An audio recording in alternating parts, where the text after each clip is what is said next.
dami niyo naman niluto. Ito, sarap to. Yan. Gusto ko lang sana magpasalamat sa inyo na hindi niyo ako inayaan na pakita niyo si Rina. Ang dami niya ng problema dito sa resort. Pati na yung sakit ni Lolo Savi, hindi niyo ako pinabayaan. Naku, buti na lang. Super concerned yung Penny ko sa'yo. Kaya nakita ka niya agad na wala sa bodega. At buti na lang din, mabilis kaming tumakbo kasi nag-exercise kami tsaka nagsumba-sumba. Di ba, Penny? Bebe, pasensya ka na kung dumadagdag pa ako sa sakit ng ulo mo. Ano ka ba? Okay lang yun.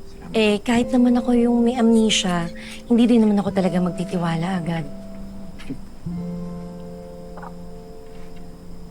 Kaya nga, sana bumalik na yung alaala ko. Para malaman ko kung bakit ako pinagpalit ni Serena. At kung bakit niya gusto kong ipapatay. Wait lang, pag napatunayan ba na si Serena ang may gawa ng to, ipapakulong mo ba siya? Hindi ko alam. Siguro. O di problem solved! Kasi pag nakulong si Serena, wala nang mambibisit dito sa resort ninyo. Ay, sorry, Lo. Anak mo nga pala siya. Kapatid mo, Penny. Sorry. Oo na. Pero anak, parang hirap na hirap akong tanggapin rin eh. Nakakayanin ng kapatid mo na magbalak na magpapatay ng isang tao.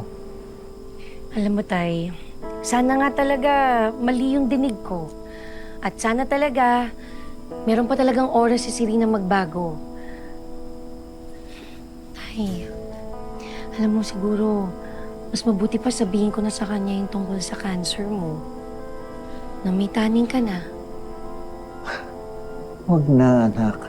Alam mo ba, nung huli kami nag-usap, medyo muntik na ako nadulas nga, medyo nabanggit ko yun. Alam mo ba ang sinagot sa akin? Kahit mamatay na raw ako nung oras na yun, wala daw siyang pakialam.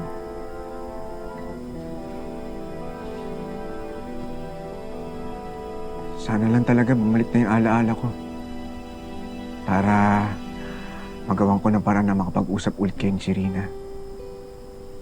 At sana rin, para matulungan ko kayo maibangon tong resort ninyo. Alam niyo, kung naaalala ko lang yung bank accounts ko, sigurado tinulungan ko na kayo para itayo ulit tong resort ninyo.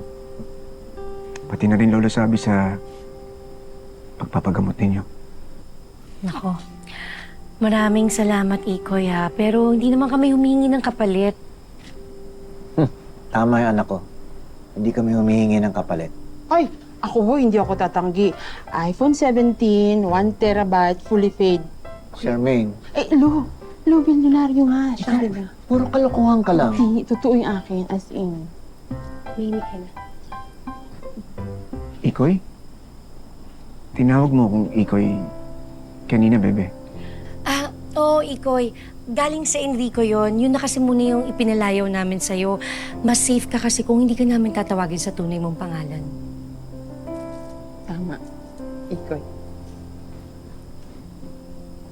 Alam mo, mabuti pa, kumain ka na muna nitong sinigang. Kanina pa to namin hinanda para sa'yo eh. Kain na rin kayo, Tay. Kain na rin kayo. Lo, Oo. kanin ka muna. Bigyan mo ng sabaw. Yung sabaw Yes. masarap Oo. yan eh. Pero pagpasensyahan mo na ha, hindi masyadong kompleto yung rekado nito kasi kulang na kami sa budget dito sa resort. Eh, okay lang. Ang dami na nga ng pagkain eh. Pero magulay. Oo, pero maraming gulay yan. Sige, kain ka na. Lo, bigyan kita. Ito, Tay. Ako na.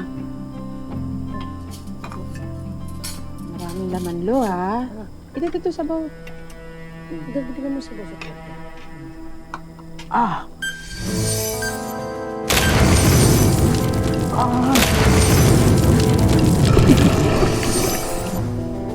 Ano nangyayari?